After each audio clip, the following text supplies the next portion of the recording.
Peace. I'm your humble brother Crumb, and today we're doing Super Mario Brothers Deciphered. Stay tuned.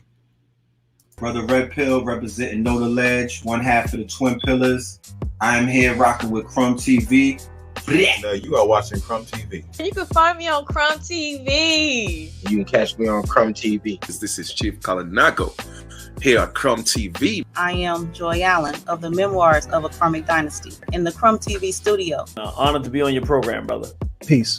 Peace. Crumb TV. You already know what it is, family. I am your humble brother Crumb, and this is another installation of Crumb TV. This is Super Mario Brothers Deciphered. You know what I like to do, family. I like to tell you who I am, where you can find me at. So you can find me on Facebook, Crumb TV, YouTube, Crumb TV, Instagram, Crumb TV _. And I'm not sure if I'm ever going to put it up here. I gotta be honest with you, but I'm on Twitter, Crumb TV1. Now, with that said, family, I want to acknowledge my first responders, the first people in the room. Now, this was before we even got started. She made me hit that button. It was the Memoirs of a Karmic Dynasty. She says, peace all. We are all saying peace to you, sis. We see you. We love you. We appreciate you. Number 2 in the building, which is actually officially number 1. Intap Robinson, she says, shalom. That's the God language for those who do not know, which means peace. So we saying shalom back, peace.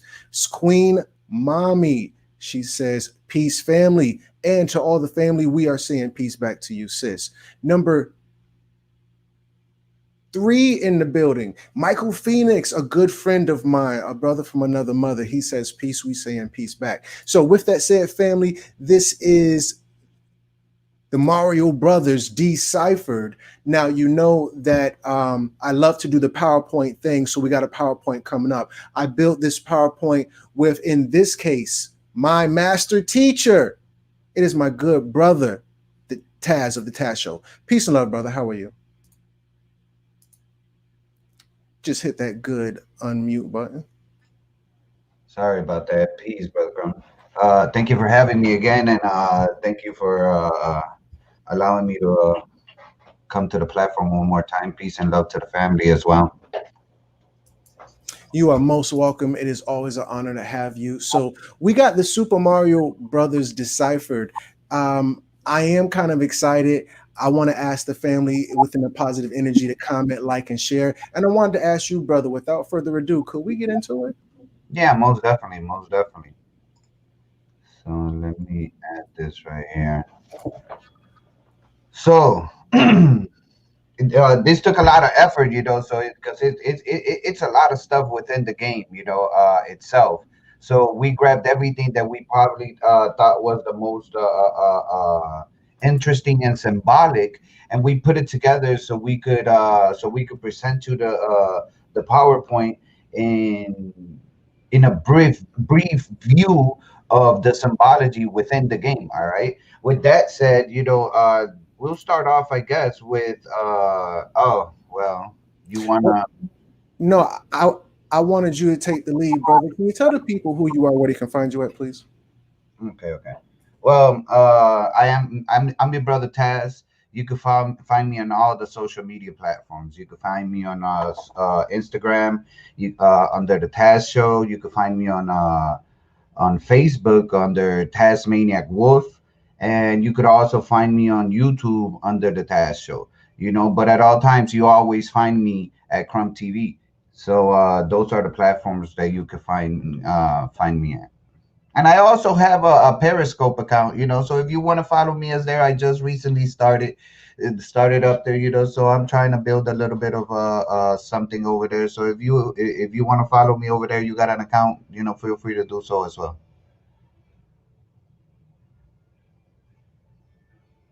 You're muted, brother.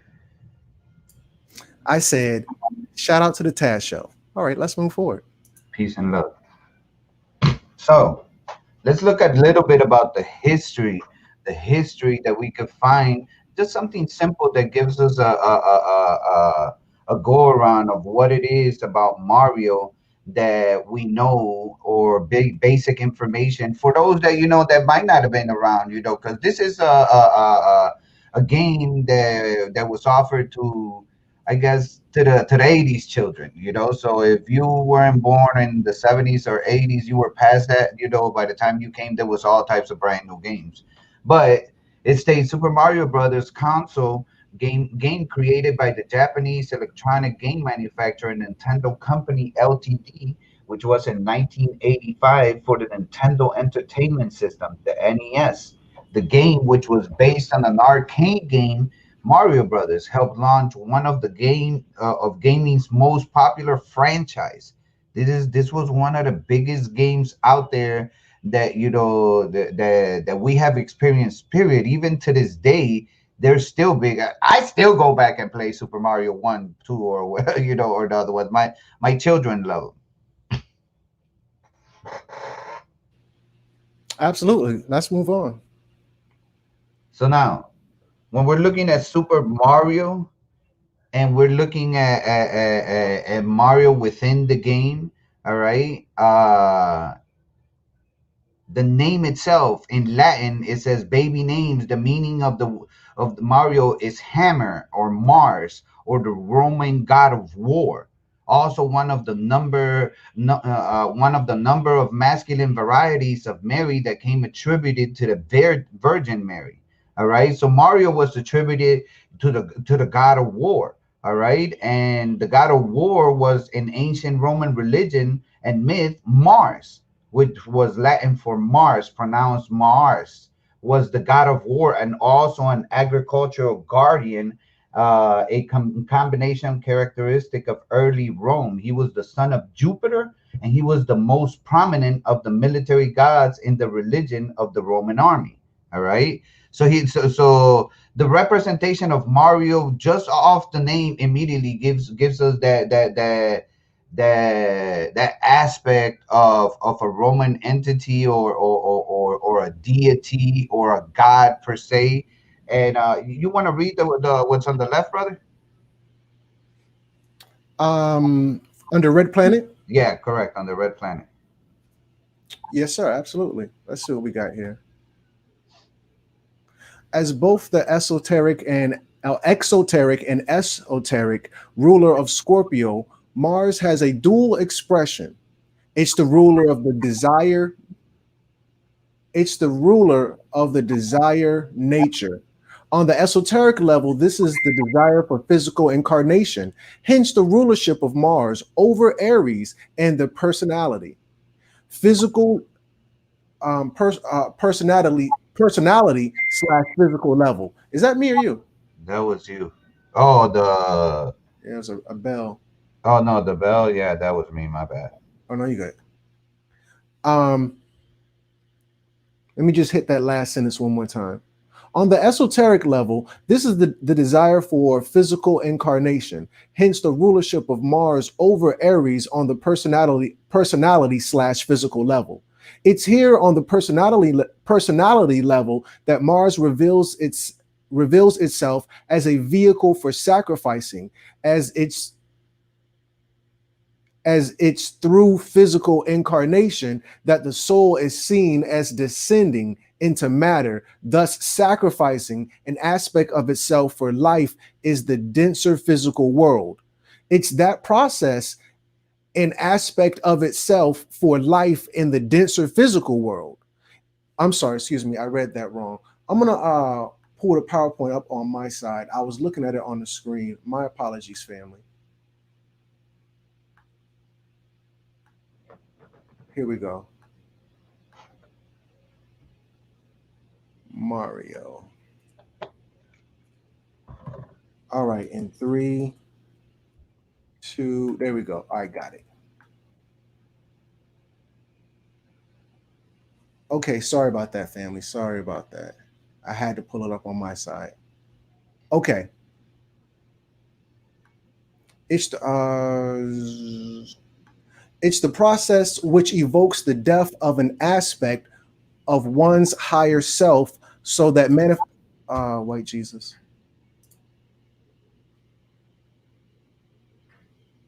It's the process which evokes the death of an aspect of one's higher self so that manifestation in the three worlds of the lower self is made possible.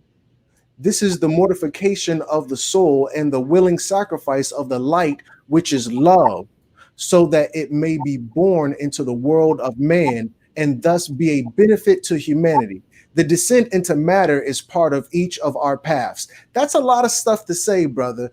When we're dealing with Mario, how does this apply? Help me out. Well, this aspect we're gonna be seeing it throughout the whole game.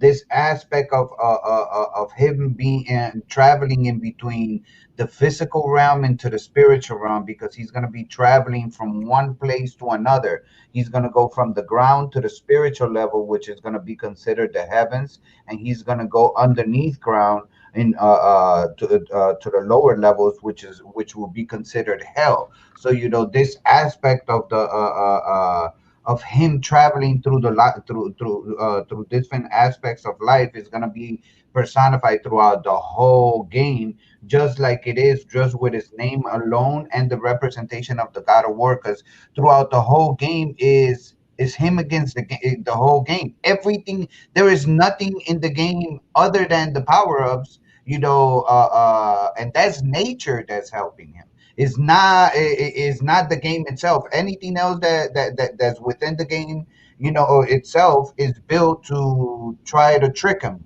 whether it's a loose floor or anything else of that concept in which he's trying to pass a level through going through certain obstacles. Okay, I'm with you. All right, so when we're dealing with Mario, Mario is the god of war. Mario is from Mars. I'm just going to mute your mic while I talk because there was a little bit of a feedback. As soon as I'm done, I'm going to unmute you, though. Is that okay? Yeah, go ahead, please. Mario is the god of war. He aligns with the planet Mars. This is the Scorpio descending from the higher self to the lower self, and eventually, I'm sorry, from the middle chakra or Midgard, as the Nordics would call it, to Asgard, the higher self or the heavens, down to Sheol or hell. Some people call this school. Anyway, with that said, is there more to read or should we move on? No, we could continue. Now, continuing with the history of Super Mario, there is a very, very large amount of similarities between the story within Mario and the story of Orpheus. All right, when we're looking at Orpheus, it states that Orpheus, on the left hand side, it says Orpheus joined the expedition of Argonauts, saving them for the music of the sirens by playing his own, more powerful music. On his return, he married Eurydice, who was soon killed by a snake bite. Overcome with grief, Orpheus ventured into the land and ventured himself to the land of the dead to attempt to bring Eurydice back to life. Just like within the game, Bowser is always stealing, or he's the one that captures the princess, and Mario has to go rescue her. In the story of Orpheus, we find a reptile, because Bowser is a reptile. We found a reptile that bites her, and because of that, she ends up on the underground, which is hell. And Orpheus literally goes to hell to go save her from this snake bite. All right. Now, on the right hand side, it says the story of Super Mario faintly recalls the Greek myth of Orpheus, who descended into the depths of Hades to rescue his true love, Eurydice, who had died via poisonous snake bite. Orpheus, son of Apollo, was the mere mortal who couldn't have survived a descent into Hades without the magical assistance of the gods. Traditionally, Mario and his brother Luigi, Italian renowned fighters, are mere humans who've descended into the Mushroom Kingdom to rescue the princess who has been captured by King Bowser. The brothers are able to survive the trials of the Mushroom Kingdom by various power-ups that help them overcome daunting obstacles and an onslaught of enemies. Now, I wanted to add also that that part with his name being Mario. Mario is the god of war. Luigi is an Italian name for renowned fighter. So now you have Mario and Luigi, which are the god of war and the renowned fighter. This thing goes pretty deep. And I wanted to also point out to the family, when we're dealing with the name Orpheus, it has a connection to the name Morpheus, the guy who woke Neo up. Now, Orpheus, in this case, if you didn't put two and two together, is Mario. Eurydice, Eurydice is Princess Peach or whatever her name is, and the snake is King Koopa. And when she goes to Hades, that is where the reptiles live. It's inner earth, it's underground. So now this is the great dissension. This is the sacrifice that he has to make. Now, as a mere mortal, he can't do this alone, so he's going to need help from the gods. In the game, this comes in the form of the mushrooms, the leaf, the star, so on and so forth. Anything else, brother? No, that pretty much explains the whole slide together and the assimilation between Orpheus and the story, and within the game and the story. Okay, next slide. So now, obviously, we had both Mario and Luigi are both plumbers. All right, that's the way the story is presented to us. Within the game. All right. Now, when we're looking at plumbing, all right, we since they're Italian as well, we got to remember that they are Italian. All right. Now, when we're talking about Italy, one place in particular will be Venice. All right. Venice is a place that is mainly water. Everywhere you go is built on water, so they have a very large amount of events that happen throughout the process of the day that involve water leaks or foundation rotting because of water. Go ahead, brother.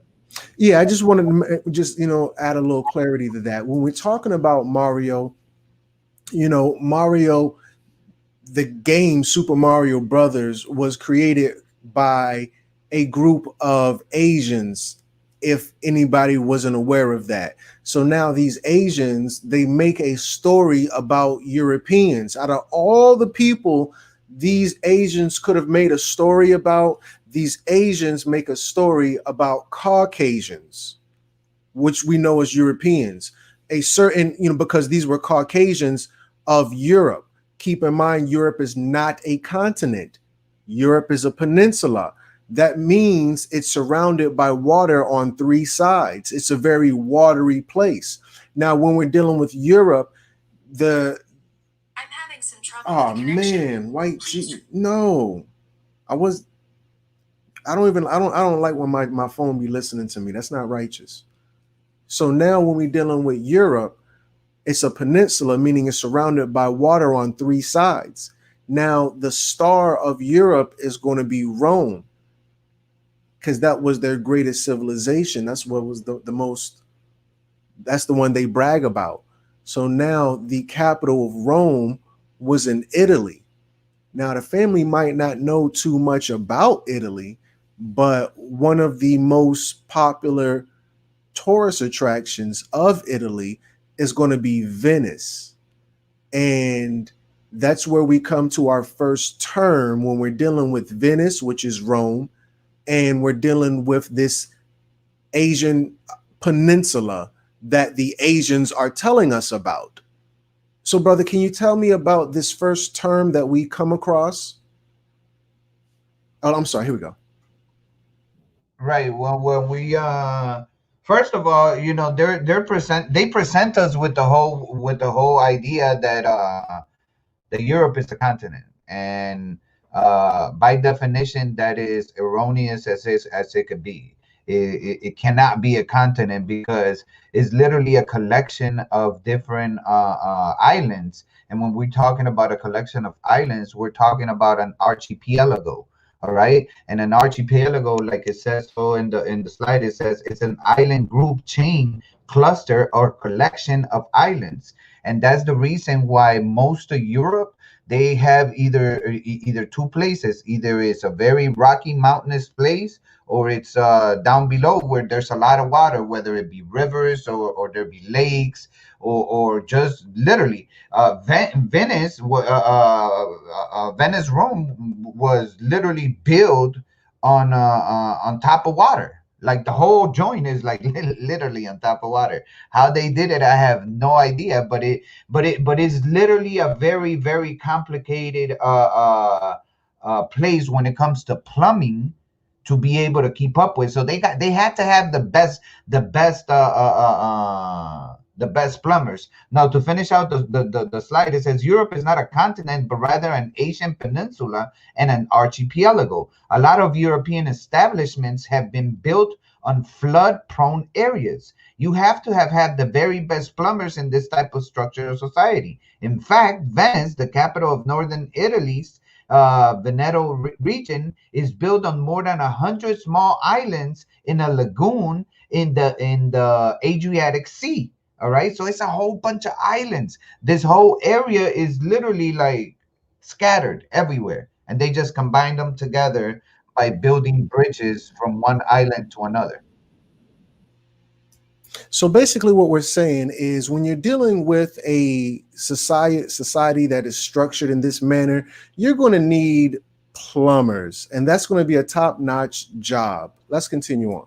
Now, when we're talking about plumbing, all right, all there's a saying within Rome that states all roads lead to Rome.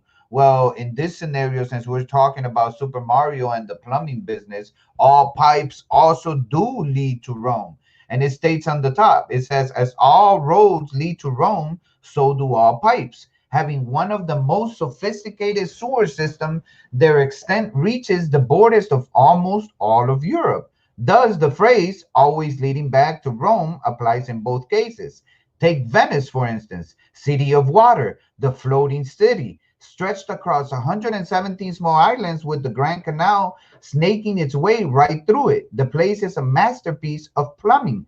The Italians have been movers or shakers in the plumbing game since before they were even called Italians. All right. So all the roads that were built that they tell us that lead to Rome, because if you go throughout Europe, they tell you it doesn't matter in what part of Europe you are, some road is going to lead to a certain road that leads you directly to Rome, that leads to this very monument that's right there, the center of everything, of everything. And in the same way, their piping system is extended across most of the places because that is their concept that they have mastered, the art of plumbing. They you could technically say that they were the first ones to started using that place that we know of, from what they offer us. Absolutely. Next slide. Now, it says the Roman aqueduct. Yeah, let me see if I can take this one on. Go ahead. The Roman aqueduct was a channel used to transfer fresh water to highly populated areas. Aqueducts were amazing feats of engineering for the Romans. They famously constructed these superstructures throughout their republic and later their empire to bring water from outside sources into cities and towns. Aqueducts supplied public baths, latrines, fountains, private households, mining operations, milling, farms, and gardens. You have to have the very best plumbers in this type of structural society. Next slide.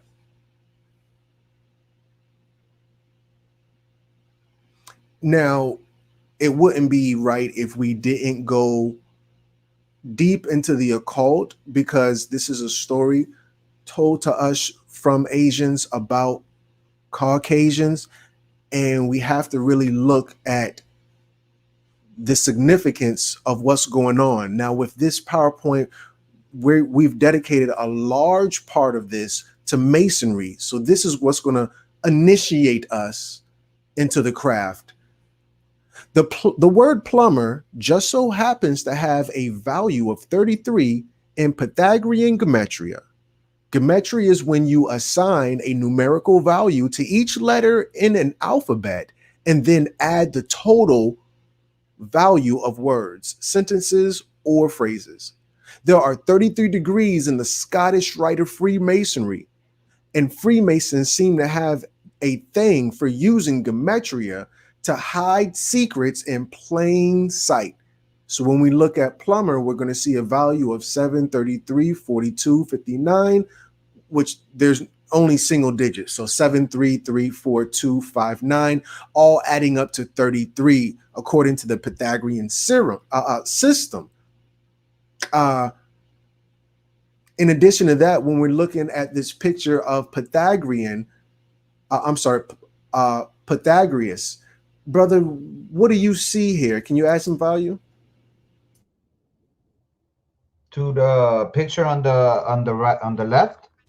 Yes, sir. Yeah, well, we see the checkerboard. Uh, Now, I really wanted to harp on that checkerboard because I really felt like the Minister of Information was being very coy when I did that video with him talking about the checkerboard and masonry. I felt like he was keeping secrets and he was really, I just didn't really like the way he was talking in terms of transparency. But that's the minister. When we're in class, we just take notes. We don't debate. We take notes. So now I noted that he was holding his cards close to his chest as he spoke, and he seemed like he was trying to hide, conceal, and never reveal, but I can't prove that. Anyway, when we look at Pythagoras, we're going to see this checkerboard design on this cubed shaped stone, a stone. We're dealing with masons. There's a stone in the shape of a square with 3 cubes on it. I'm sorry, with 3 checkerboards on it. Well, cube checkerboards, whatever. Anyway, we're going to get into that a little bit later. Can we move to the next slide, please? So let's talk about mushrooms, brother. Is that okay? yeah, most definitely. Let's go ahead. So when we're dealing with mushrooms, the mushroom kingdom, let's start there. The mushroom kingdom consists of 3 levels or trips. And I'm going to tell you why we say trips in just a second. It was the sky kingdom, the ground kingdom, and the underground kingdom. Because we talked about, Brother Taz already talked about in the story of Orpheus, he had to go underground and he needed help from the sky. Anyway, Mario is on a trip in the mushroom kingdom. Now, when we say trip, tripping means high due to a hallucinogenic effect of dimethyltryptamine. And we highlighted bolded TRYP. The word trip comes from dimethyltryptamine. So when you take mushrooms, you go on a trip. And we're saying here, or alluding to, maybe when we say that Mario went on a trip, he might have been tripping in terms of taking mushrooms and feeling the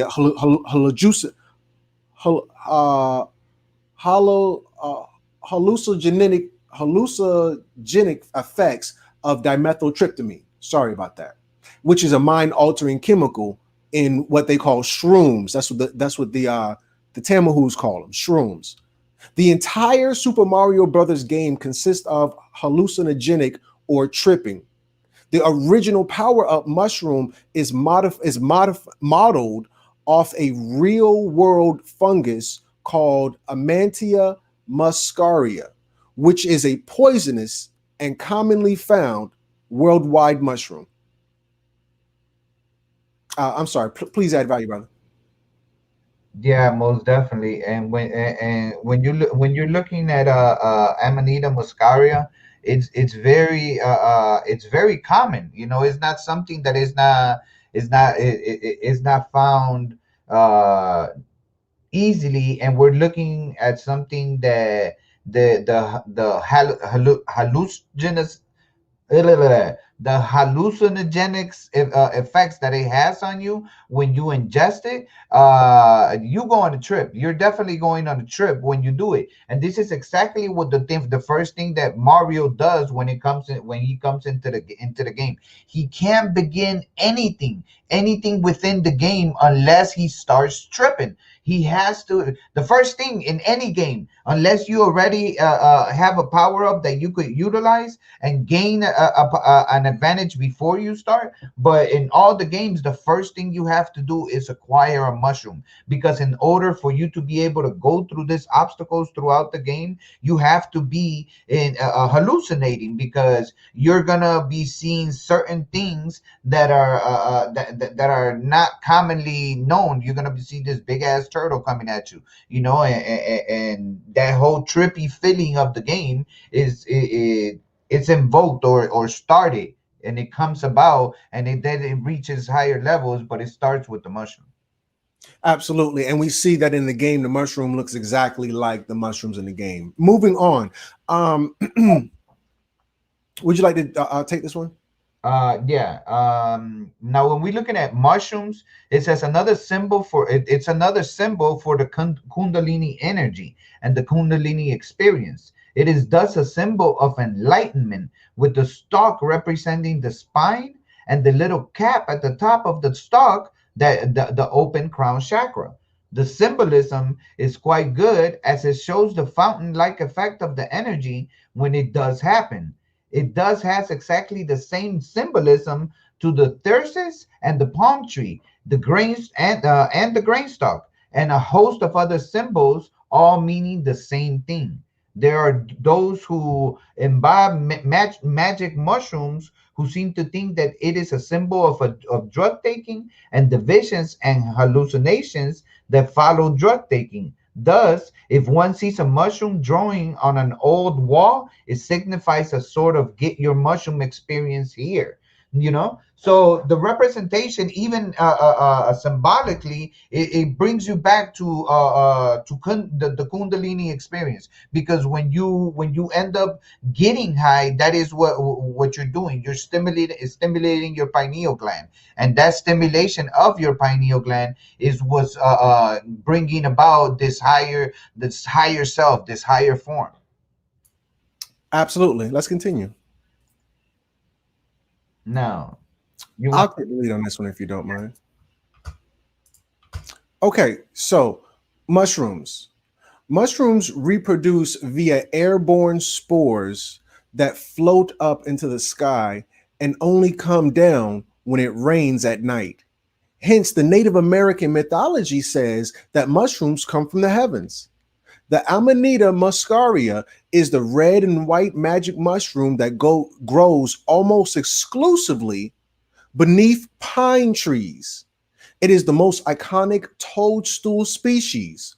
One of the active substances in the hallucinogenic mushroom is DMT, an entheogen naturally produced in the brain's pineal gland. Brother, I wanted to look at that word entheogen. Inside the word entheogen, does anybody in the listening audience see a word? I'm going to type in the word, and I'm going to see if anybody sees the word in entheogen. Entheogen.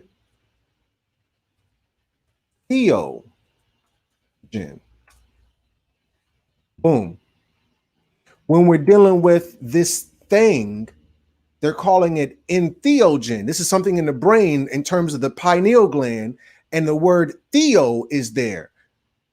There we go. When we're dealing with theo, we're dealing with theology.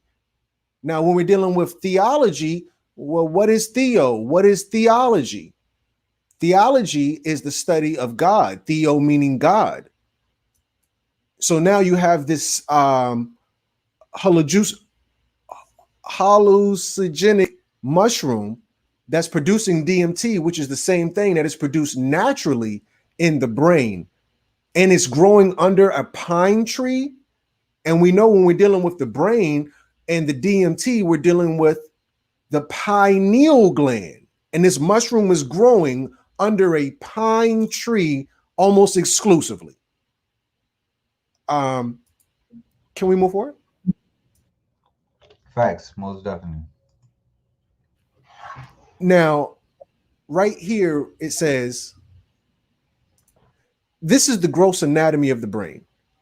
An up close look at the pineal gland reveals that it bears the uncanny resemblance to that of a mushroom. Moreover, it shares the same chemical compound as the pineal gland. Again, DMT, dimethyltryptamine. I can say dimethyltryptamine, but I can't say hallucinogenic. Now I can say it because I'm not thinking about it. So there you go. But if I have to read it again, I'm probably going to do some OCD thing. I don't know. Anyway, so you can see the pineal gland. We blew it up right there, made it bigger, and it looks like a mushroom. You know, if anybody can see that the pineal gland resembles that of a mushroom, can you please type in, I don't want to say one, I want to say something academic, something scholastic. DMT. Type DMT. If the mushroom looks like a pineal gland. I'm gonna lead this party. I'm gonna lead this party because I'm gonna need y'all to connect the dots. I don't know how else we're gonna do it. We're gonna have to connect these dots. There we go. The whole family in here. Y'all not gonna talk to us about some things and think we don't understand what's going on. We are quite clear on what they're saying to us, brother. If it's okay. Skyland. We were just talking about the mushrooms. The ancient natives, the indigenous ancestors, told us that the mushroom has no seed. Now we know mushrooms fungi have spores, and they release the spores, and then the spores are so they're light, so they ascend, and they only come down when it rains at night, creating mushrooms. But let's talk about Skyland a little bit more. Please continue, brother. All right, so if you can take the lead on this, what do we have? Now, on the top it says Mario's adventure throughout the Mushroom Kingdom leads him into Skyland, which is a carbon copy of Jack and the Beanstalk. On this odyssey, Mario emulates Jack and climbs a vine, ventures into a castle, collects gold coins, and of course, saves the damsel in distress from a fierce giant. So within the game itself, we find Super Mario that's what he's climbing. You know, he had there's 3 levels that he's got there's multiple levels, you know. There's also a water level, but that, I mean, you could take that as underground level, or you could take it as something that's above the ground and you just dive into it, whichever. But there is the sky level, there is the ground level, and you have the bottom one, as we have previously said. To get to the top one, you're either going to fly up there, or you're going to use this type of beanstalks that Mario is popping out of the square boxes, and as they pop up, he's going up through them. And when he gets up there, most of the levels up there require from him to collect all the gold coins, just like in the story of Jack and a Beanstalk. When he went up there, he was amazed by what he found within this big castle that he found, and he was collecting, and he took the bag of coins from the giant, and he stole it, brought it back downstairs, gave it to his mama, and so on and so forth with the story. All right, yeah, let's continue on. And I think it's important also to note that when we're dealing with Jack and the Beanstalk, there are several versions. One where he gets a golden goose, one where he gets a golden harp, one where I think there's a golden goose and a golden harp, and one where there's neither, and it's just a damsel in distress, something of that nature. But that's the Jack and the Beanstalk. If we go deeper into this Skyland Odyssey, we're going to find that Skyland is a representation of the 7 heavens when the good where the gods reside. To fly, Mario needs to run at a top speed to fill up 6 triangles, followed by the letter P. I need y'all to follow me. P is the numerical representation of 7 according to Pythagorean gematria. This Mason. These are the Asians telling us about the Caucasians.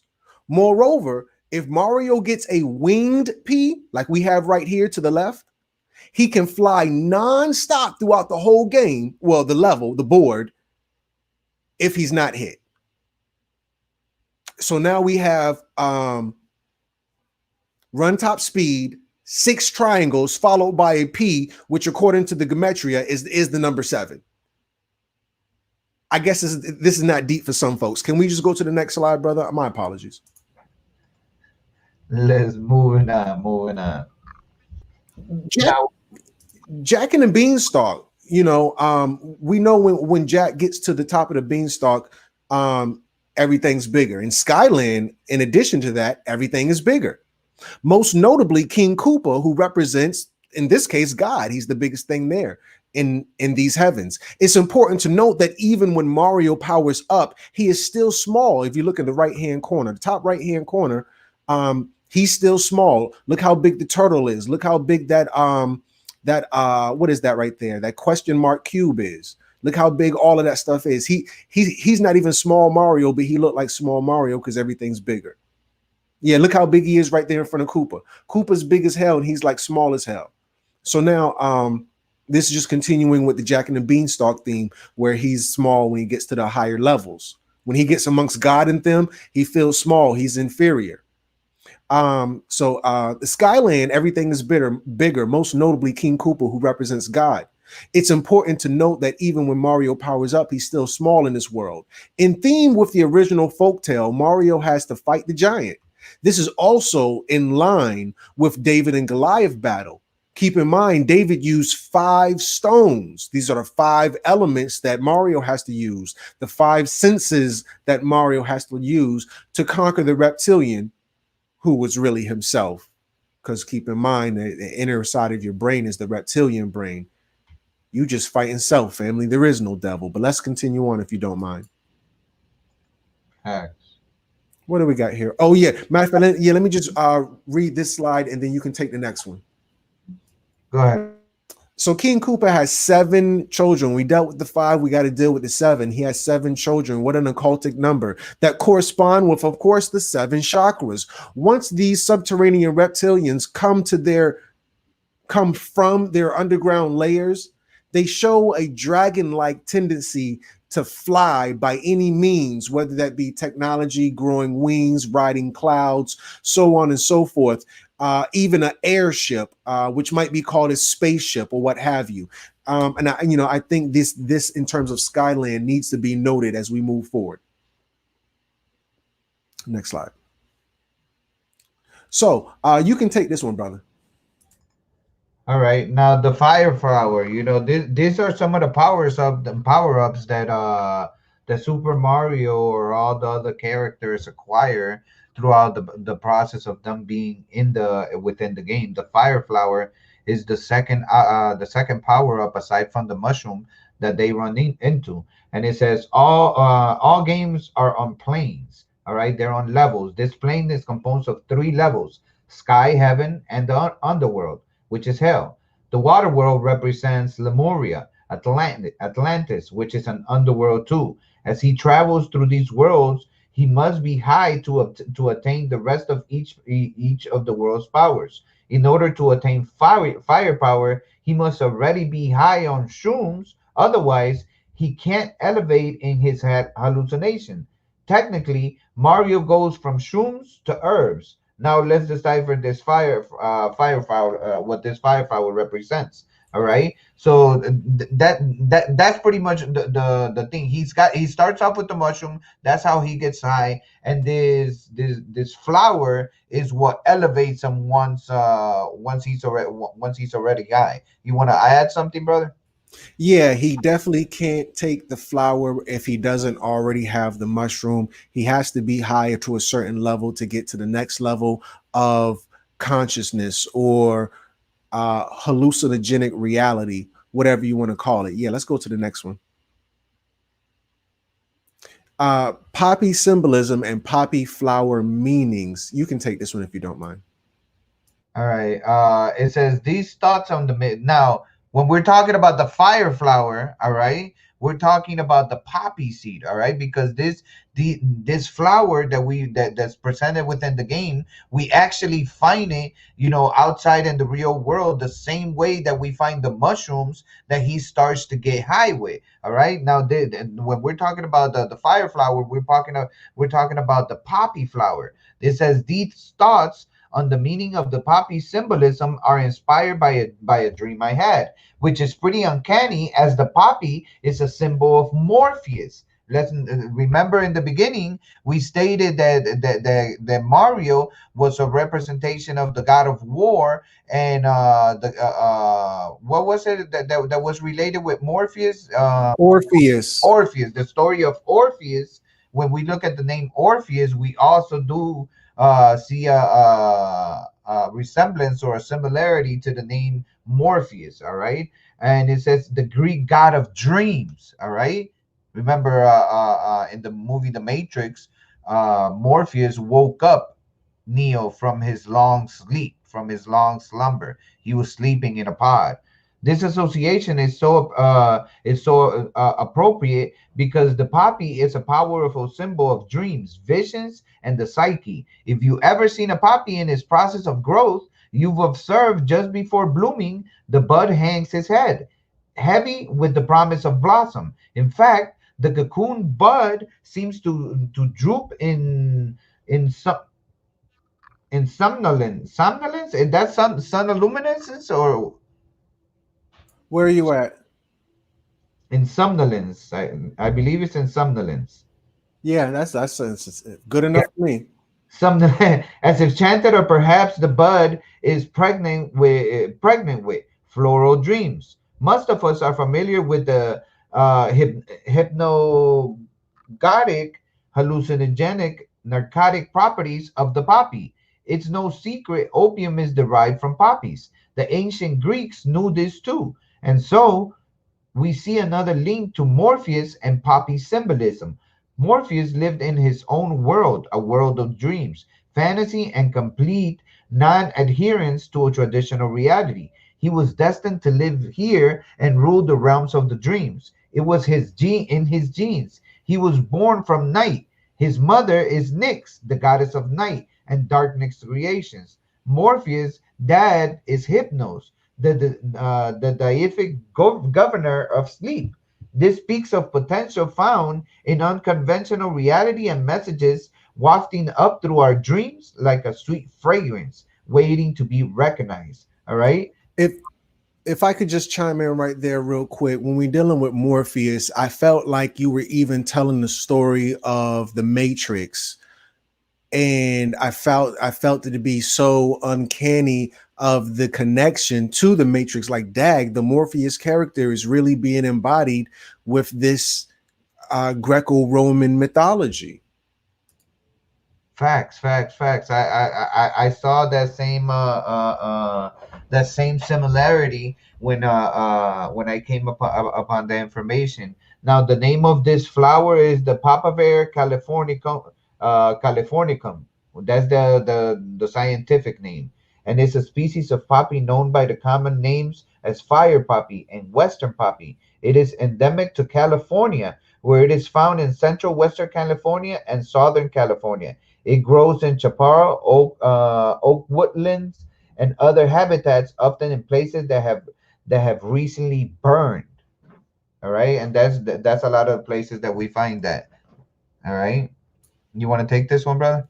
Yeah, and when we're dealing with the fire flower, we're dealing with the phoenix. The phoenix can only be born from the ashes of something that has been destroyed. The fire flower can only grow after a fire.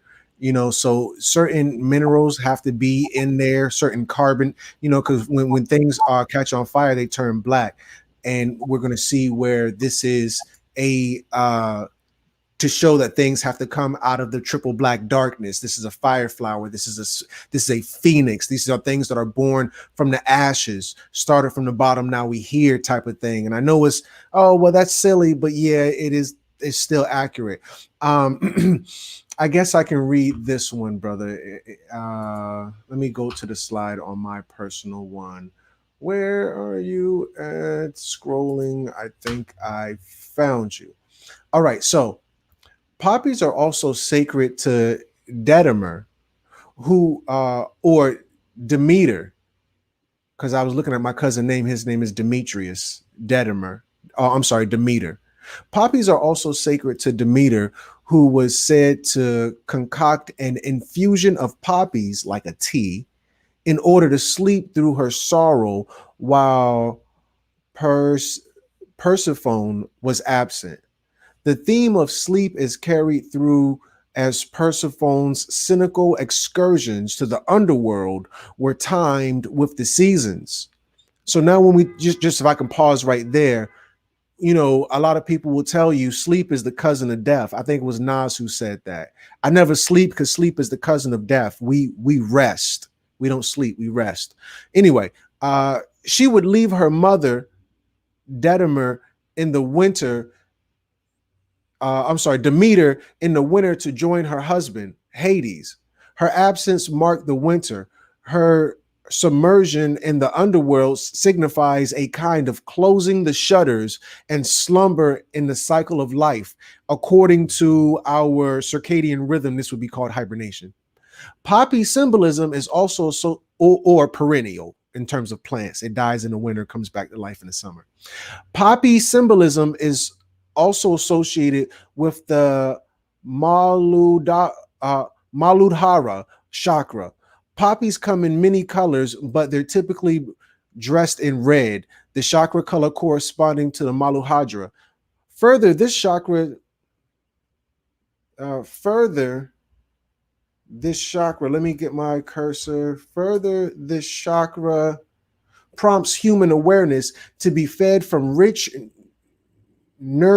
nutritive soils and encourage that nourishment to be pulled from our roots and pulled up through the rest of the chakras. We blossom at our crown only when we can move well-being up through our roots. In Chinese symbolism, the poppy represents rest. Oh, there it is. Rest. I caught it. Beauty and success. However, its association with opiate-induced stupors also lend meanings of sloth, dependency, and an inability to temper pleasure with the banalities kicked up by living a pragmatic life. Honest masters know enlightenment is induced from within and through a connection with the infinite. Dependence upon external substances / influences to lift the veil of illusion is considered a lazy approach to enlightenment. Can somebody type in, damn, Gina? Can somebody type in, damn, Gina? Let me just read that one more time. Dependency upon external substances / influences to lift the veils of illusion is considered a lazy approach to enlightenment. In Christianity, dun dun dun, poppy symbolism is recruited to represent death as a period of tranquil slumber.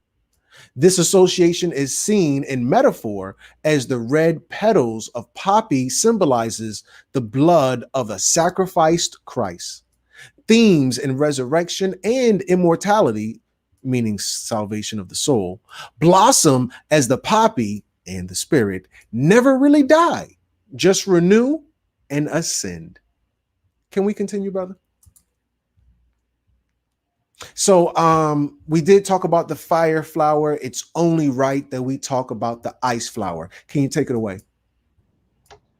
Now, when we're looking at the ice flower, just like we do have it, like we looked at the fire flower, we also have a way of coming in contact with an ice flower within nature itself, within our world. All right. Now, on the top it says ice flower. These transcendent flowers are actually layers of ice crystals that form when moisture in certain herbaceous plants freezes and splits stems vertically. Figure 1 of an ancient flower formed at the base of a plant stem. Ice flower are not a new phenomenon. So, and there's even an actual scientific name for it, which is crystallifolia. All right. Now, when we're talking about crystallifolia, it's a Latin for crystallis, ice, from the Greek frost, folium, leaf. These elegant formations have been given many names, metaphorical in nature, most commonly frost flowers or ribbons, a formation which is neither frost nor a flower. So, brother, when we dealing with the mushrooms in the game, these things really occur, and we got the science on that. Fire flowers, these things really occur. We got the science on that. So now we have the ice flower. Can you give us a little bit more? Next slide, please. Most Can we Go ahead, brother. can we play that?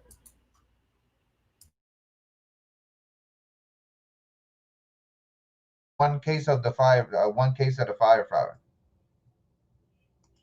Have you ever seen an ice flower in the yard or field near your house? Well, a woman in Franklin called us to say she had some. They're very delicate, made of really thin sheets of ice. Instead of trying to pick them up, well, might take a picture like we did here. As soon as the sun comes up, of course, it warms things up and they're gone. They occur when ice in extremely thin layers is pushed out from the stems of plants or occasionally from wood. Some people call them ice flowers, frost flowers, or even ice blossoms. There's also a scientific name for it, crystallifolia. Have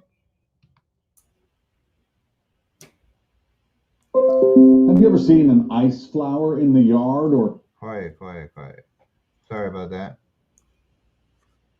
So that's one of the essences that we have when we're looking at this ice flowers. On the right hand, it says white crown beer of frostbread Berbecinia virginica and common dittany.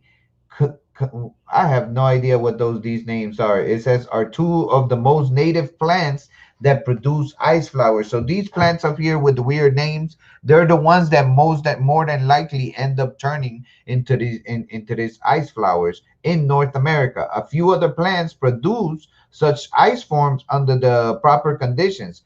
Carter has compiled a list of flowers reported to have produced ice flowers. So it's actually something that we find within nature itself. Moving forward. So now we got star power. These are the different powers that are going to help him get through the boards because he's like Orpheus and he can't survive as a mere man. Next slide. So when we're dealing with star power, we have to understand there's an esoteric connection. When we're dealing with this esoteric connection is going to be shown through the elements. There are 5 elements, not 4 elements. The 5 elements of Mother Earth, the Gnostic study of the divine feminine that tribes like the... I'm sorry, you can read this for me, please? My apologies. All right. It says the 5 elements of Mother Earth, the Gnostic study of the divine feminine that tribes like the Essenians presented to us. The 5 senses of the body are also another symbology of the stars. Once these 5 elements are mastered, we're granted access to our divine self or illumination. The princess is air because she was the first to naturally fly without a power up. Koopa is water because he's a reptilian. Reptilians are associated with water like amphibians. Luigi is earth because he's green, represents nature. Mario is fire because he's red. Toad is a spirit because he represents DMT, which is the spirit molecule. Toad is the little mushroom little guy. Right. Now, when we're dealing with Toad, the full name is... I'm sorry, I'm just going to mute you real quick. When we're dealing with Toad, his full name is Toadstool. If we go back to slide number, it's going to be the mushrooms. Give me just 2 moments. I'm scrolling. Slide number, I'm taking my time and I wish I was faster. Okay, found it. Slide number 14. That's slide number 14. We'll go up 1. So now when we're dealing with fly agaric is the most common toadstool. Let me see if I can share my screen with you real quick. Do you mind? I'm sorry, I can't get to you. Give me just 2 seconds. My apologies. Go right ahead. Absolutely, gratitude. Okay, so It's on full screen. I don't want that. And let me bring you back into the picture. Oh, because that was full screen too. I see what I did. Sorry about that, family. Sorry about that. All right. So, yeah, without further ado, let me share this screen with you. So, we had fly, allergic, mushroom, toadstool.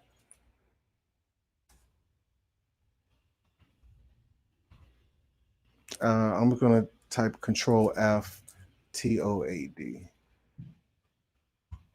Let's see what I got. Yeah, so that first one I like. So I wish I would have put this in the PowerPoint, but when we're dealing with that mushroom contains DMT. Can somebody, one more time, my apologies, can somebody please type in DMT? I got no problem leading this parade. I'm going to type it in first. So now when we're dealing with that spirit molecule, we're dealing with DMT. DMT is the spirit molecule. Let me just hit this one real quick. DMT is the spirit molecule. Here is some information about DMT, the spirit molecule. Dr. Rick Strassman conducts groundbreaking research on the hallucinogen DMT.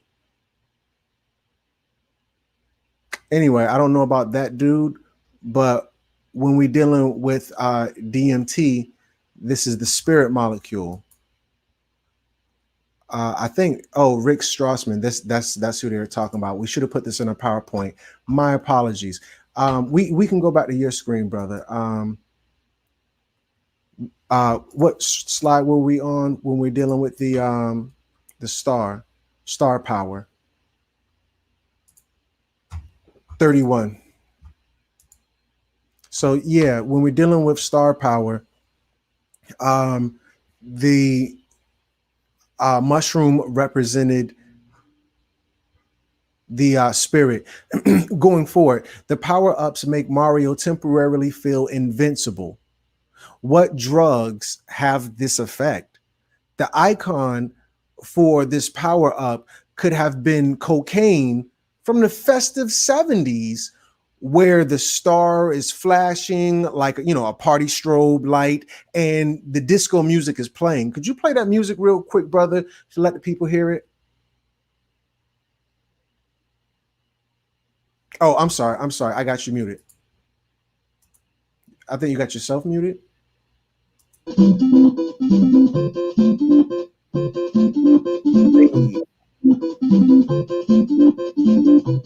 Okay. But anyway, yeah, so this disco music plays, and this is the star power, which is very trippy. Not saying it's cocaine, but we're going to get to a new level of hallucination when it comes to that star.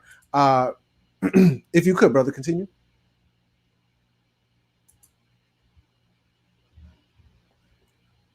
Okay, so I was going to let you take this one, please. All right. Now, when we're talking about that star, the previous one, when we're talking about the star, all right, we're talking about the five senses. All right, and the five senses is the is what you require to align to be able to gain access to all seven of your chakras. Now, your five senses is the fifth one is the connection. All right, there's four senses, but the ether, it's already a spiritual connection. So that's why they say that there's only four senses. All right, well, there's six senses because we have this, the women have the sixth sense. All right, but all the other ones are spiritual connections. They're beyond the carnal world. All right, now it says that the five senses that you rely on to supply info about your environment are associated with the chakras. For example, the root is smell, the sacroplex is taste, The solar plexus is sight.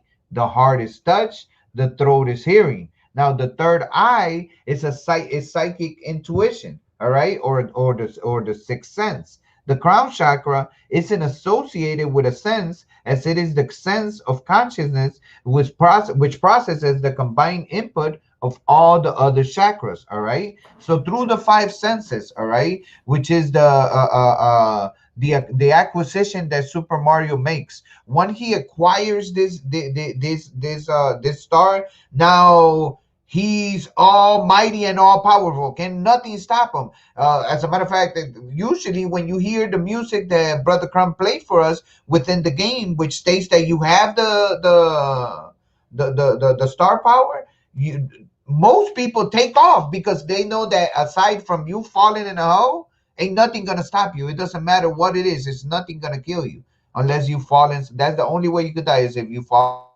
But aside from that, nothing can stop you. Brother, are you there? Hello.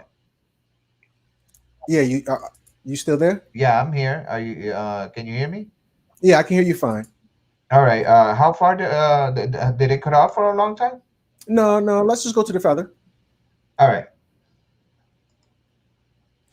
So yeah, when we're dealing with these things that Mario is going to need to help him get through this illusion or hallucinogenic world, he's going to need a feather. Let's talk about this feather, brother.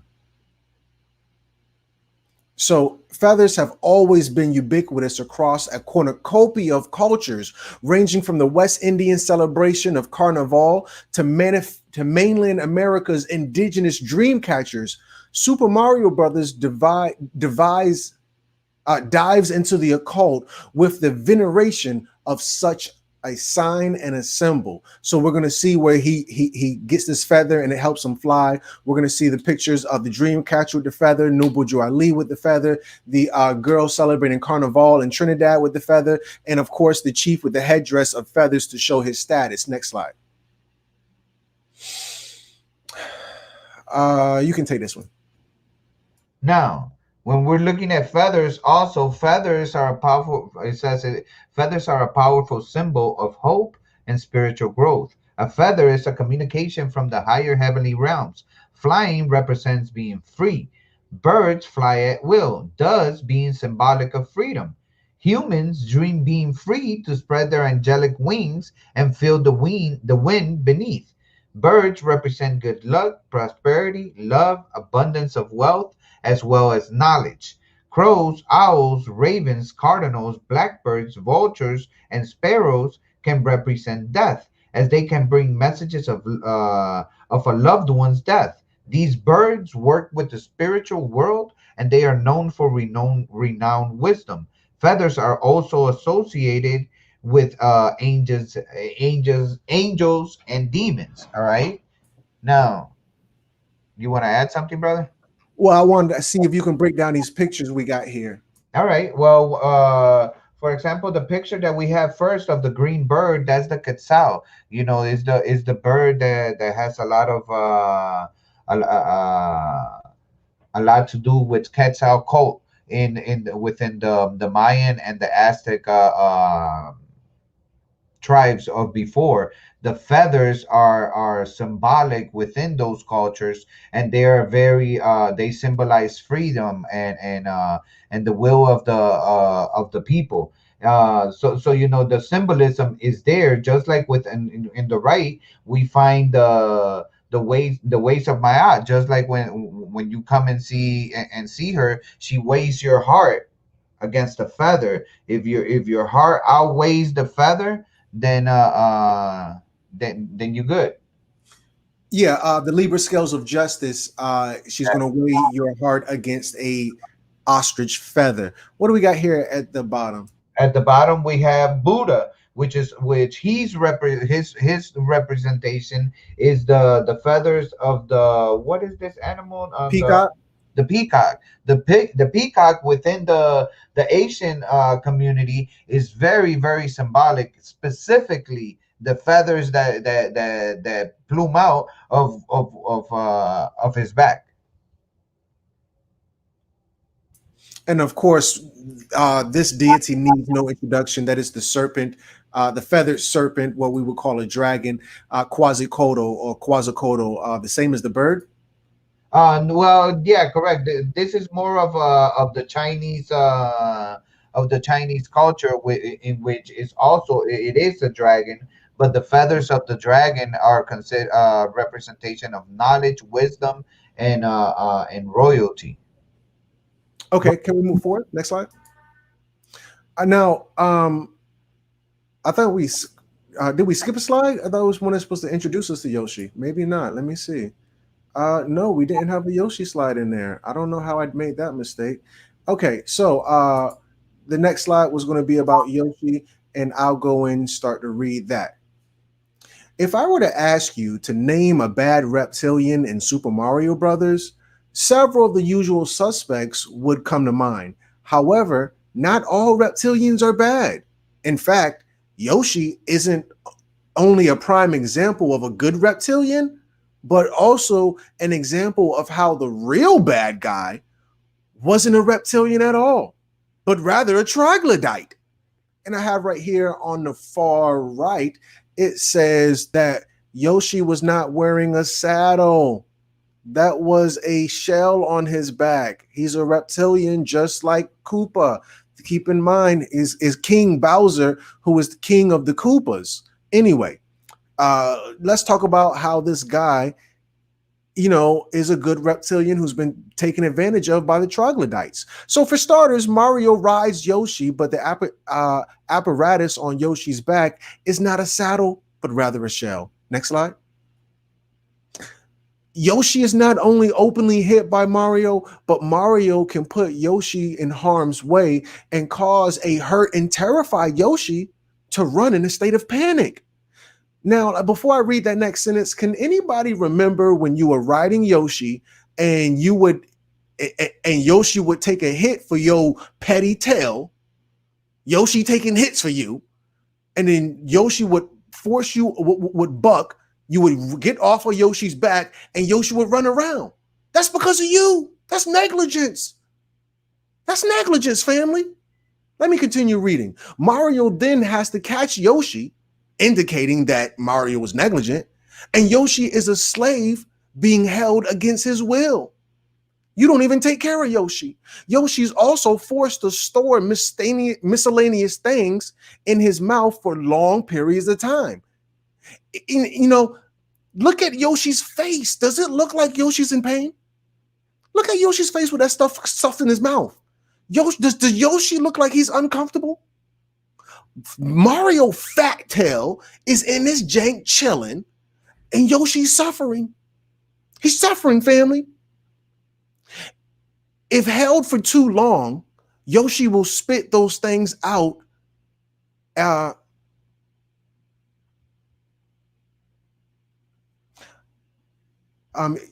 can't see the Yoshi thing behind the comments. I'm sorry. If held for a long time, Yoshi will spit those things out. As this practice is painful. It's painful what they do to this poor reptilian. Y'all see, you're talking about the damn reptilian. Somebody need to do to protect you from the troglodytes. Next slide. Now, I know some of y'all are going to debate me. But I need to see what my source is. This is coming from Eurogamer.net. The article is news about Super Mario World. And if you could just, so it is the article name is Mario was punching Yoshi in the head. Mario was punching Yoshi in the head in Super Mario World. So, brother, can you read this for me, please? Sure, most definitely. It says, it turns out Mario is a bit of a monster. When you're playing Super Mario World on your Super NES Mini, know this: he's punching Yoshi in the head to make him stick out his tongue, not pointing forward to tell him where to go. Next slide.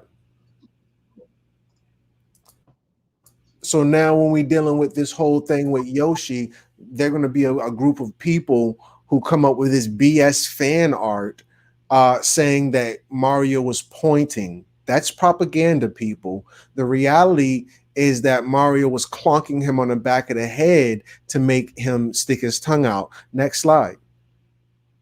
So let me just go through some more receipts for you, because it's somebody who may be feeling froggy going to want to leap on this one. So this is coming from Kotaku.com. The article is titled confirmed. Mario was originally punching Yoshi. So this is on the 28th day of September in the 2017 year. It says, if you could read that for me, brother. It says, among Nintendo fans, there has been dispute as to whether Mario was telling Yoshi to get something or smacking the character in the head. According to Nintendo, Mario was originally punching Yoshi, causing the character's tongue to shoot out in surprise. So now when we're dealing with digitalspy.com, the article is titled Mamma Mia, Mario, what? I can't see, brother. I'm sorry. Mario was originally punching Yoshi. And if you could read this one as well, please. It says, yes, Mario was originally punching Yoshi in the head. Childhood ruined. Lots of people think that while Mario is pointing his finger forward, he's saying go, and Yoshi's tongue comes out. Eno said in an interview with the Nintendo official site, translated by Kotaku. Well, there you have it. Next slide. So here's just a picture, some fan art that is more accurate. Brother, can you read this exchange? Well, actually, here, I'm going to be Mario. You can be Luigi. Let's go. Let me get there. Hold on. Okay. All right. Oh, wait. Who am I again? You say you'll be Mario, so I'm guessing I'm Yoshi. Okay, well, actually, here, I'm gonna be Yoshi. You ready? All right. Whoa, Mario, you are strung out again. We can't make this jump. Just jump. I got an idea. Okay, but I'm trusting you. Boing. I'm sorry about this, Yoshi. Sorry for what? Damn you, Mario! You could read that little blurb on the right side. It says Yoshi was also used as a sacrifice for Mario's personal gain. This was done when it was convenient for Mario, the egomaniac superhero. Yeah. An egomaniac superhero, sociopath, And a liar, a backstabber. He's the bad guy. Talking about a reptilian. Y'all kill me talking about a reptilian. Y'all, oh my, the reptilians, Crumb. You the daggone beast that worry about the damn troglodyte. That's what you need to worry about. Next slide. I'm sorry. Yeah, and there's actually certain stages that you can't pass or you can't get to a certain place. That's the only way you could do it. You gotta jump, and when you're in the air, then you jump again off of a Yoshi. Otherwise, you won't make it. Brother, you're making excuses and you sound like a bad guy right now. I gotta be honest with you. You guys love to rationalize. You can't do it until you sacrifice. You gotta sacrifice. Some y'all tell you a cultist. You gotta take one for the team. So in this one right here, here's some more Crumb TV humor. And let me see if I can just take this one right here. It says, oh no, I am not going to make it. Time to jump ship. I made it. And then here's Yoshi. Did you abandon Yoshi? Whoa. Oh, Yoshi. Did Yoshi friend jump off to save himself? My, this awkward. I kind of expected you to die. Yoshi said, and then the middle one here, it says betrayal, you treacherous swine. And then the last one on the far right, it says, who wants a fortune who wants a fortune cookie?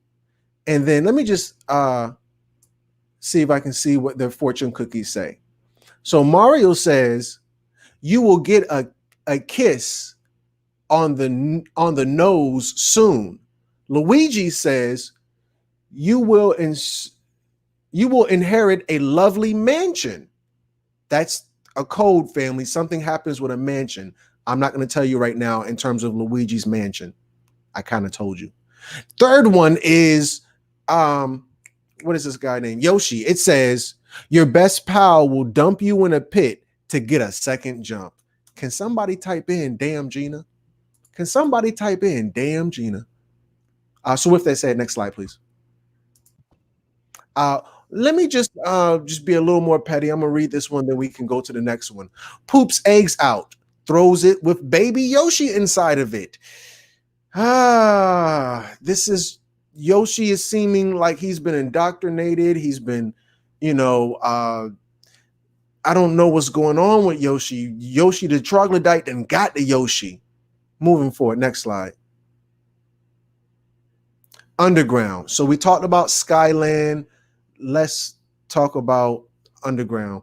So when we're dealing with the underground, King Koopa, like all reptilians who aspire for world domination, started from the bottom, colloquially in my Drake voice, kind of. He lived underground in hollow earth. And we can see directly under this, he's in Mario has to go down a pipe to get to this guy.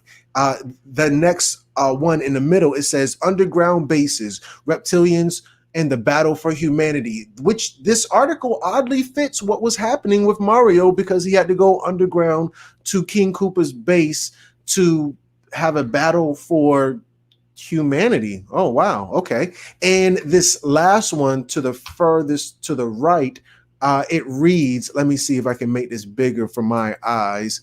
It says, oh, that was too big. Sorry. It says, come on, think long, you think wrong. And far below King Koopa, dread energy of niceness schemes, and he does something else. But anyway, he's saying, as you can see him underground beneath a pyramid, hot dog, the fortress was worth every Koopasit. Koopasit, or I guess that's supposed to be Koopa coin or something like that. I don't know. But anyway, we can go to the next slide and I will read this and then pass the mic. So if anybody wants to challenge me, I am out here in LA right now. And I don't want you guys to get memory lapse on me when I tell you there are reptilians living underneath the earth. You indigenous brothers and sisters are going to be the first ones to debate me, but let me drop this jewel on you. So, Hopi Indian chief Greenleaf first told geographist and mining engineer George Warren Shawfut in 1933 that an advanced race of reptilians created, I put created twice? Yes, I did. Created an underground city in LA some 5,000 years ago. Incalculable riches and gold tablets with the origins of human civilization carved into them were also there. The entire underground city is shaped like a lizard, reaching from Ellison Park, which is the lizard's head, to today's Central Park, which would be the tip of the lizard's tail. The super race, which was related to the Mayans, because keep in mind, at the very beginning, let me see, what slide were you on? At what slide were you on when we spoke about the Mayans? I'm looking forward. Hopefully you're looking forward. I can't find it. I'm about to move forward, but I think I just did not find it. Okay, moving forward. So now, when we're dealing with the Mayans, yeah, no worries. When we're dealing with the Mayans were related to these reptilians. This is according to the Hopi Indian Chief Greenleaf. And they had fled a catastrophic meteor shower and created several such communities along the Pacific coast, including the one in the LA basin. Shout out to LA.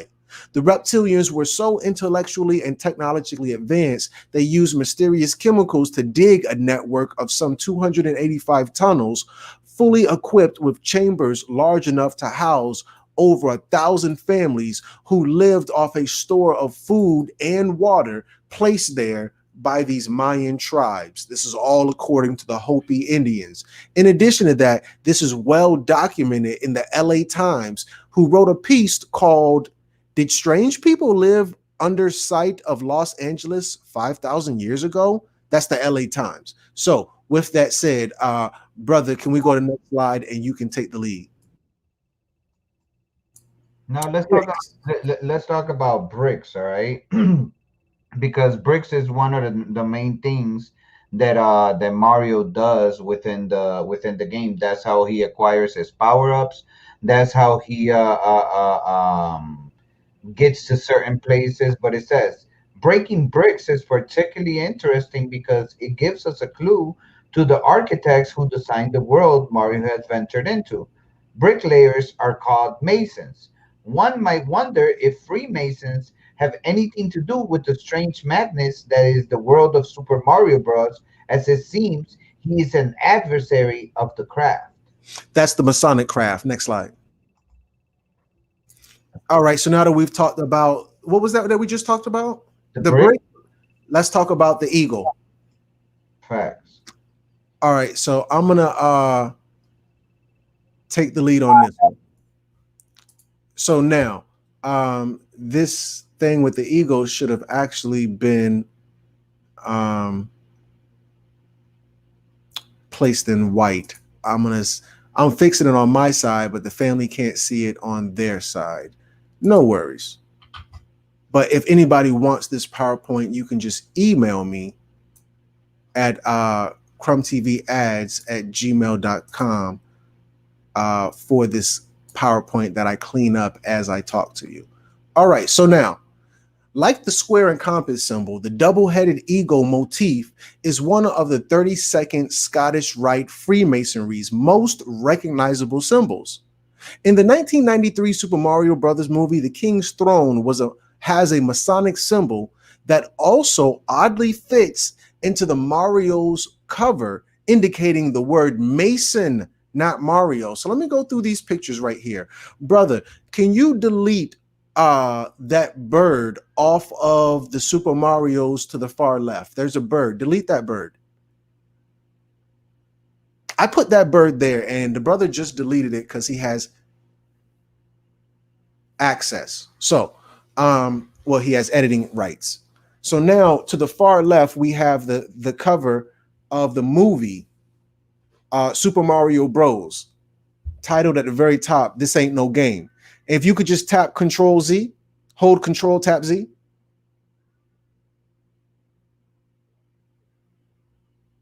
Or just hit undo.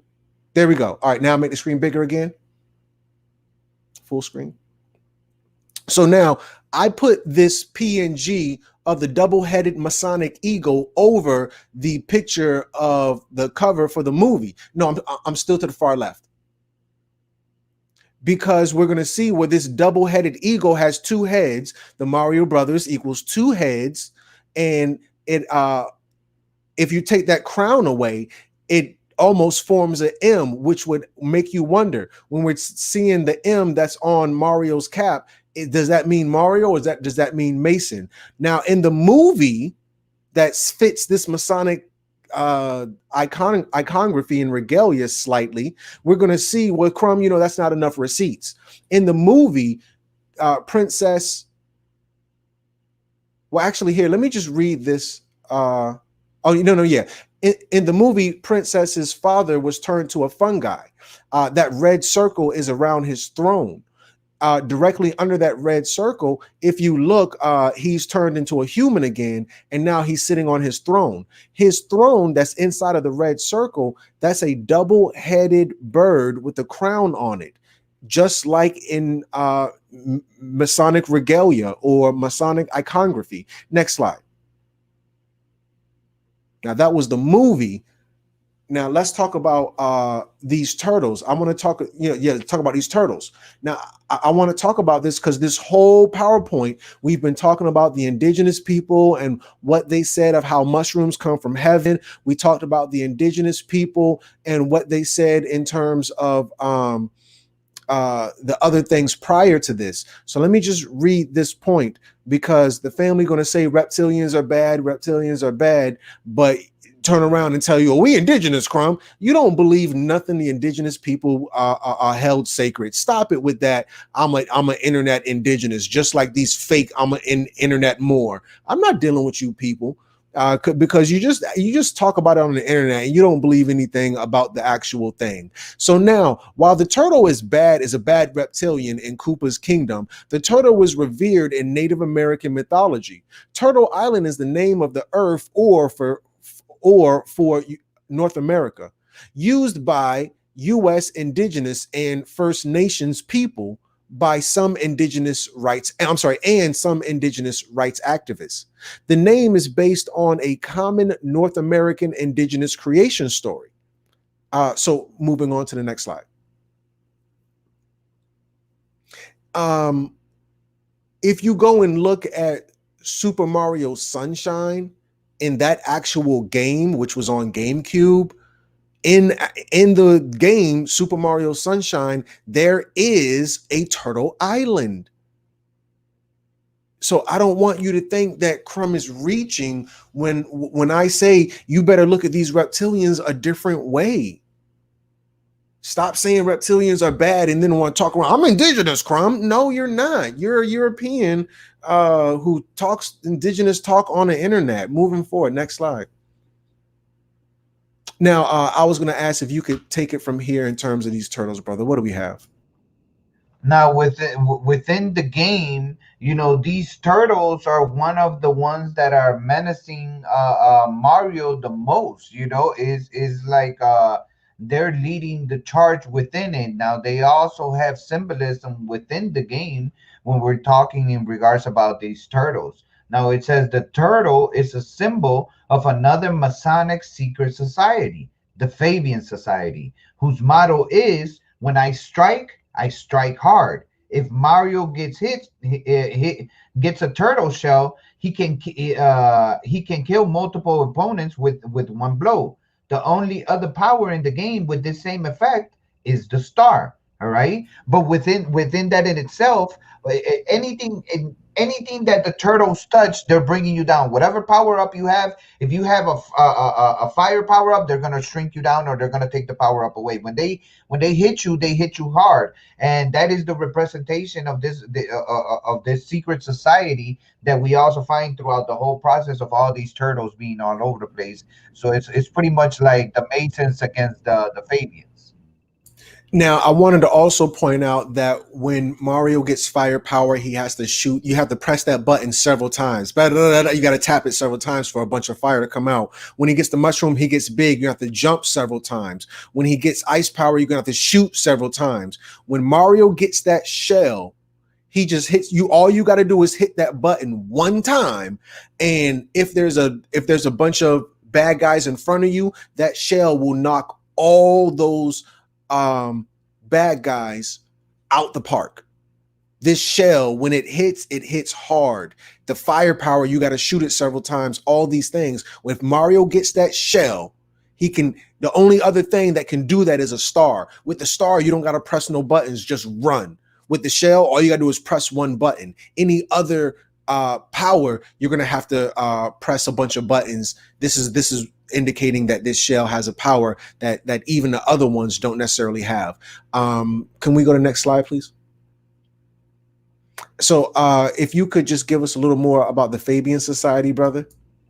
All right. Now the Fabian Society, like we said, is represented by the turtle, but their flag, their insignia within their flag is a wolf. A wolf in sheep's clothing. He's carrying a dead carcass of a sheep on top of him, as he's holding on to the pole of the flag.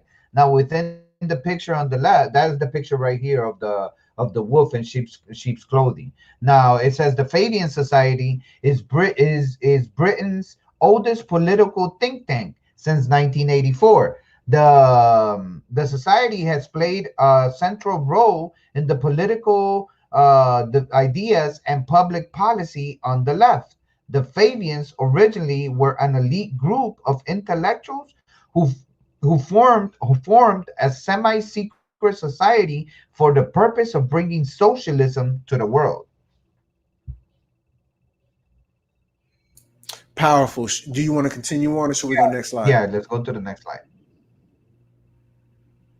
So now that we've talked about, the turtle, the feather, the mushroom, ice flower, fire flower, let's talk about this hammer. Next slide.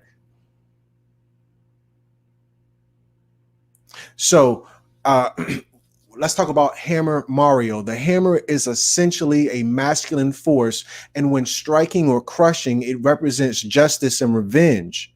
The hammer is a tool representing might. When paired with an anvil, which represents androgyny, and with that often fertility, and of course creation. The hammer equals thought, the anvil equals the brain. Now, of course, this is the Wikipedia article on symbolism for what is that? My apologies. The No, Wikipedia article. no, this is from uh, umic.edu. Symbolism. Oh, yeah, my apologies. That's the University of Michigan.edu. So this is an official scholastic source. It's called the Symbolism Project, Symbolism. And we're going to see where Mario, who is a Mason, I don't know if he's a clandestine Mason or what.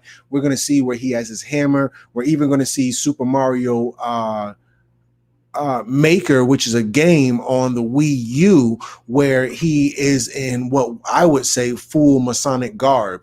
But I just say let's continue on. So this hammer. Actually, did you want to read this for me, brother? I'll go ahead and read it. Let me know if you want to cut in between anything. Hammer. The hammer and sickle on the coat of arms of the USSR is one of the most recognized symbols of Soviet power. Freemasonry, ancient Aryan, and Slavic mythology are all found in the two crossed implements of the Soviet emblem. The hammer is a traditional symbol of proletariat, and the sickle is a traditional symbol for the peasantry. Together with an agricultural tool, it was supposed to illustrate Lenin's famous slogan about the unity of the proletariat and the peasants. The artist who created. Go ahead. Let me just jump in right there. If we look at this symbol of a hammer and a sickle, it looks almost identical to the star and crescent. Can somebody please type 1 if the hammer and sickle to a degree look somewhat like a star, the Islamic star and crescent? The Russians are emulating the Arabs. If you can see how those look the same, press 1, please. Continue on, brother, please. Now it says, together with an agricultural tool, it was supposed to illustrate Lenin's famous slogan about the unity of the proletariat and the peasants. The artist who created the Russian symbol as a member of the mythical artistic society of Leonardo da Vinci for 10 plus years and perfectly understood the meaning of the symbol. The hammer and the sickle are associated with the Masonic symbol of the hammer and chisel. These items signified a clearly defined goal, chisel, and its firm manifestation, the hammer. Now, when we look at the Masonic working tools, that picture in the middle, at the bottom middle, we're going to see the entered apprentice mason and the tools that the mason will get. That mason will receive the 24-inch gauge or a ruler, because keep in mind, well, I'm not going to go there. They're also going to see the common gavel, which is in the middle, and they're going to see the chisel. Now, the gavel and the chisel are in essence the same. If we go to the next slide, I'll take the lead on this one. So in European religious symbology, because we're dealing with signs and symbols, the occult of when we decipher Mario Brothers. In European religious symbology, the hammer is associated with aggressive male force, physical, the hammer of the blacksmith, Hephaestus of Greece, as well as deadly, the thunder gods, Svorg, who was Slavic, and Thor, who was Norse, wielded it in their hands. In China and India, it is a symbol of the destructive triumph of the forces of evil. The Russian philosophers, somebody gave the following assessment of the crest. It is the symbol of the people and the masses, and it's not merely a symbol, but a constructive technical principle for human actions and violations. Now, I don't know if that's particularly of importance, but in the middle, we're going to see that god Svorg, who is a Slavic god, and his symbol directly under him looks to be a swastika. A swastika. We that's not a double U, that's a double V. Swastika.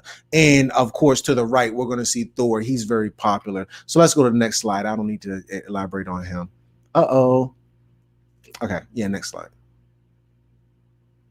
So as promised, I wanted to go over this checkerboard floor because when I worked with Ponder, he was holding his cards close to his chest. He was acting like a real Mason and talking that rhetoric and sly stuff, not giving straight answers. So now I want to really jump on this checkerboard floor when we're dealing with this game and its Masonic origins. Brother, could you take the lead and just read these blurbs right here, if you don't mind?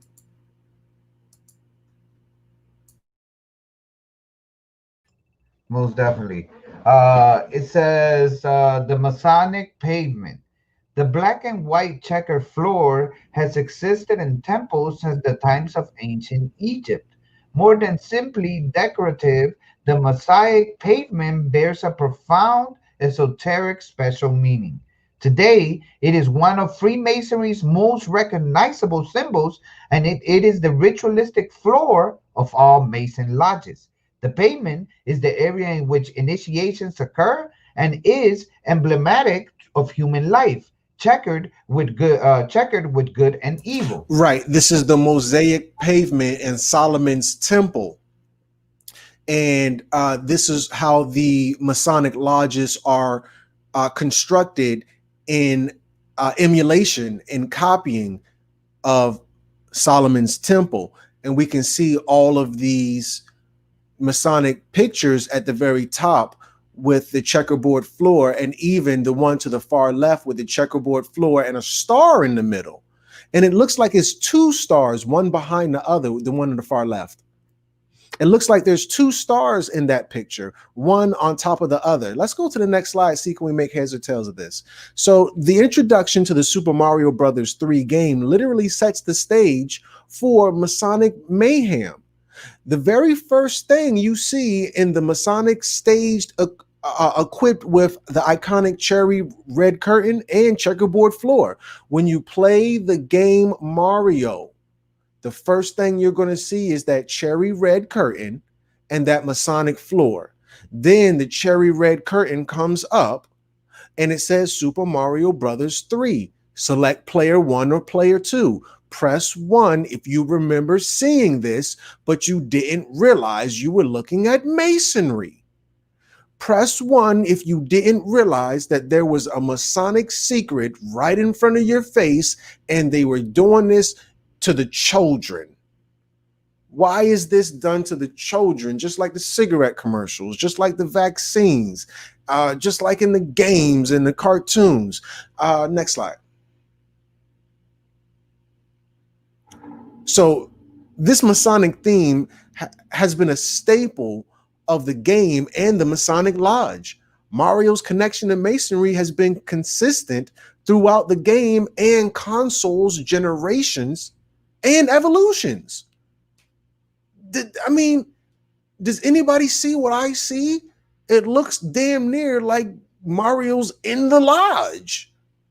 Somebody press 33 if it looks like Mario was in a lodge. Press 30. Right. Please continue. Next slide, brother. Take the next slide.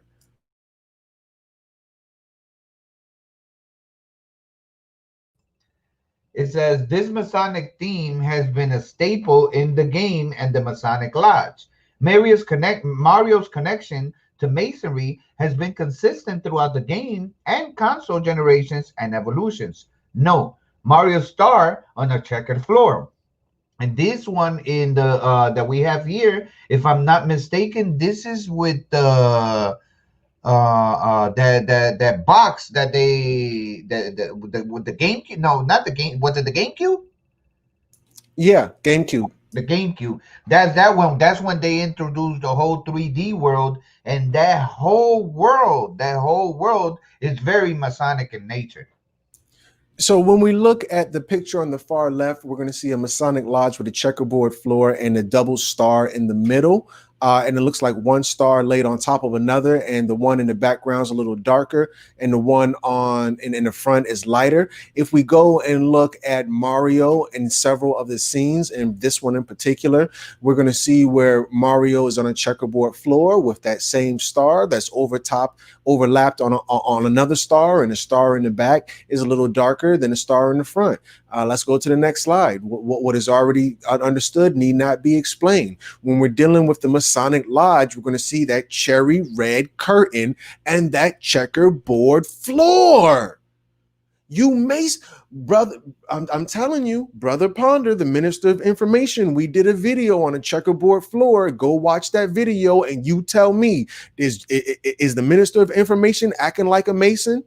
Is he acting like a Mason? And when I challenge him on these things in terms of Masonic Masonry, he'll play coy. I'm calling the Minister of Information out in terms of our resident Mason. Next slide. Let's talk about these daggone brothers, and I'm gonna let you read this, please. It says there is a rigid dichotomy between Mario and Luigi. They are direct diametric opposites. Now, brother, and I'm gonna ask you to continue reading, but I wanted to really go over these terms with the family. We gotta understand the words and the language. If anybody sees the value in my PowerPoints and want to purchase them, you can purchase the PowerPoint. Just email Crumb TV ads, that's Alpha Delta Sigma at gmail.com. The reason I am even promoting this because we got to get these words under our belt. So I've put the words in there. Today's words are diametrical opposition or diametric opposites, and the second word is dichotomy. Brother, can you tell us what these words definitions are so we can kind of be master students? Most definitely. Diametrical opposition, the relation of opposition along a diameter. Antipodal opposition, a direction opposite to another. Dichotomy, a division or contrast between two things that are entirely different. So we're going to see a diametric opposite. When we're dealing with diametric, the root word is diameter. Diameter is different from a perimeter because a diameter is the perimeter of a circle. Now, on the two opposite ends of that diameter, you're going to find opposites. Dealing with temperature, 33 degrees in terms of temperature is 32 degrees is freezing point. I tell you, Masons, don't come over here talking that Masonic crap because you're barely above freezing, brothers and sisters. You 33-degree Masons are barely above freezing. So now when you're dealing with the 32 degrees is freezing point, the 180 opposite of 32 degrees is the diametric opposite, which I think is like 227 degrees, which is boiling point. If you add 32 and 180, you're going to get boiling point because these are diametric opposites. Can somebody please add 180 degrees to 32 degrees? Because 180 degrees is the opposite side of a circle. And then go look up what is boiling point and tell me, do I got it right? Now, dichotomy is what you're going to see between Mario and Luigi. They're going to be opposites. Now, they have the classical sibling rivalry because they do have this dichotomy. They have the classical sibling rivalry, which is officially revealed when Luigi finally gets his own game, which is called Luigi's Mansion, which was read in his fortune cookie. Next slide, because I want to deal with Luigi a little bit. When we're dealing with Luigi and Mario, we're going to see this dichotomy. We're going to see the diametric opposites: first and last, short and tall, fat and skinny, red and green. Brother, can you go over some of these classical sibling rivalries? We have here on the bottom left-hand corner, Cain and Abel, the story of Cain and Abel, in which both brothers went at each other, and one was victorious and one wasn't.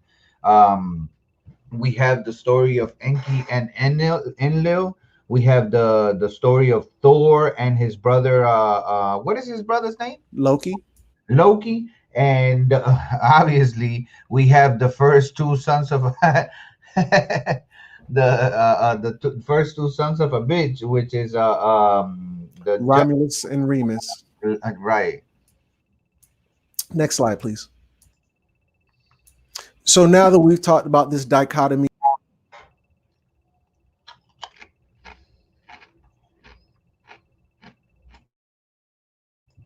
oh, I think we lost Brother Crumb, but he should be back. There we go. Yeah, sorry about that. I hit the wrong button. Now that we've talked about these dichotomies and these diametric opposites, I want to confirm this rivalry. So Luigi's death, and let me just go to my slide because I can't see the small text. Here we go. Luigi's death. Nintendo kills Mario's brother during official ... This is according to BBC, British Broadcasting Communications.com. It says fans were shocked after Nintendo broadcast footage of the green Mario Brothers' soul being ripped from his body. You know, and this is with the Cain and Abel story. One of us has to die. We know how that ended. This is the Romulus and Remus story. One of them has to die, and it was Remus that died. So we're going to see a lot of occultic signs and symbology and things that are alluded to in the story of the Super Mario Brothers. With that said, brother, we're rounding on our 2-hour mark at this point. I wanted to ask if you could give your closing remarks on your side. There is plenty of symbology within the game. You know, we appreciate the people that have joined us throughout the contrast of this one. It was a pretty long one. I'm surprised we lasted as long as we did. But as always, you know, you could find me on all the platforms on social media, YouTube, Instagram, under the Taz Show or Tasmaniac Wolf, which was my main profile on Facebook. And as always, you could always find me on Crumb TV, where we bring you plenty of material from different types of sources. And until next time, you're muted, brother. Sorry, I want to thank you again. It's really been a pleasure. Working with you means everything to me. And I want to thank you again. And this is just another continuation of what you and I do best. So with that said, for the family, this has been another installation of Crumb TV. It's called Super Mario Brothers Deciphered. And I am happy to say, yes, we did make it to the end.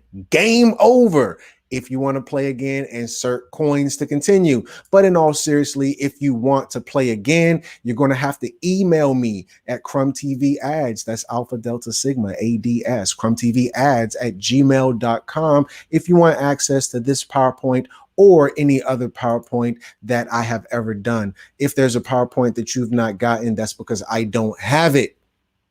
You can get another PowerPoint or get a refund, whatever it is you want to do. It doesn't necessarily matter. I appreciate you all regardless. I think that is all that we had. I had nothing else to say as of right now.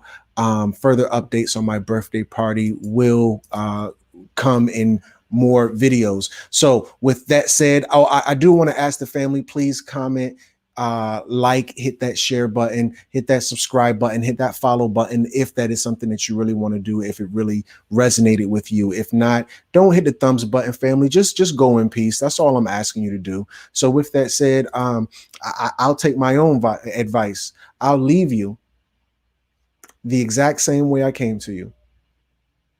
In peace.